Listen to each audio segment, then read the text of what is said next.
સંસ્કૃત સાહિત્યમાં પ્રહેલિકા, કૂટ શ્લોકો, અંતરાલાપ, પ્રશ્નોત્તરમાલા જેવા વિવિધ પ્રકારના રમૂજી અને તર્કબુદ્ધિયુક્ત મુક્તકો વિપુલ પ્રમાણમાં રચાયેલા છે.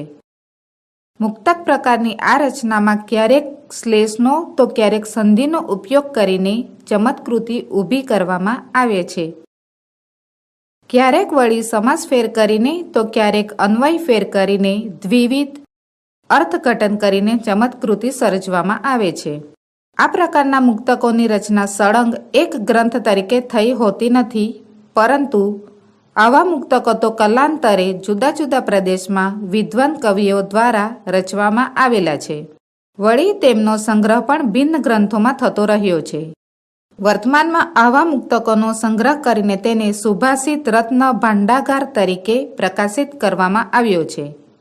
પ્રસ્તુત પાઠમાં વિવિધ પ્રકારે વિવિધ પ્રકારની ચમત્કૃતિ સર્જતા 8 પદ્યોનો સંગ્રહ કરવામાં આવ્યો છે. આવી ચમત્કૃતિ માત્ર મનોરંજન માટે જ હોય છે તેવું નથી.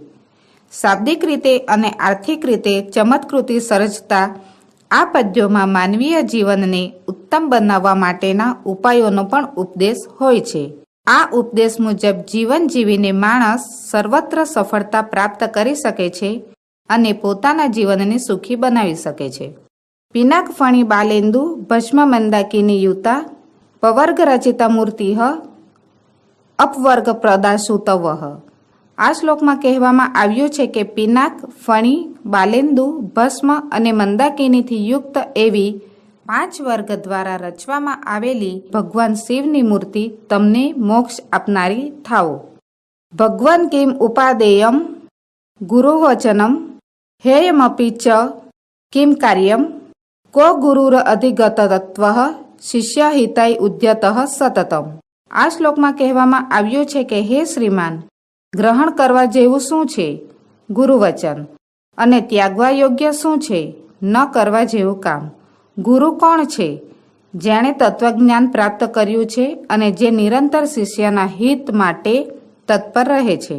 અપૂર્વો અયમ મયા દ્રષ્ટઃ કાંતકમલલોચને સો અંતરમ યો વિજાનાતિ સ વિદ્વાનંત્ર સંશયઃ. આ શ્લોકમાં કહેવામાં આવ્યું છે કે હે કમળ જેવા નેત્રવાળી, મેં તારો અપૂર્વ આ પ્રિયજન જોયો છે, જે 3 સ વચ્ચેના ભેદને જાણે છે. તે અશોક છે, તે અહીં વિદ્વાન છે, એમાં કોઈ શંકા નથી. શસ્ત્રમ ન ખલુ કર્તવ્યમિતિ પિત્ર નિયોજિતઃ તદૈવ શસ્ત્રમ કૃતવાન પિતુરાજ્ઞા ન લંઘિતા. આ શ્લોકમાં કહેવામાં આવ્યું છે કે શસ્ત્ર ઉગામવું નહીં એમ પિતાએ પુત્રને જોતર્યો, તેને જ તેણે શસ્ત્ર નરણી બનાવી. આમ તેણે પિતાની આજ્ઞાનું ઉલ્લંઘન કર્યું નહીં.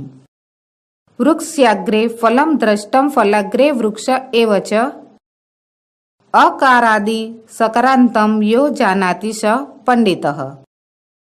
આ શ્લોકમાં કહેવામાં આવ્યું છે કે વૃક્ષની આગળ એક ફળ જોયું અને ફળના અગ્રભાગમાં વૃક્ષ જ જોયું. જેના આરંભમાં અકાર છે અને સકાર છે, જે તેને જાણે છે તે પંડિત છે.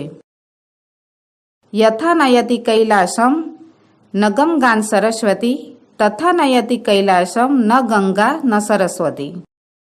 આ શ્લોકમાં કહેવામાં આવ્યું છે કે જેમ ગાનરૂપી સરસ્વતી કૈલાસ પર્વત ઉપર લઈ જાય છે, તેમ કૈલાસ પર્વત પર ગંગા કે સરસ્વતી પણ લઈ જતી નથી. યુધિષ્ઠિર કસ્ય પુત્રો ગંગા વહતિ કીદર્શી હંસસ્ય શોભા કા વાસ્તિ ધર્મસ્ય ત્વરિતા ગતિઃ.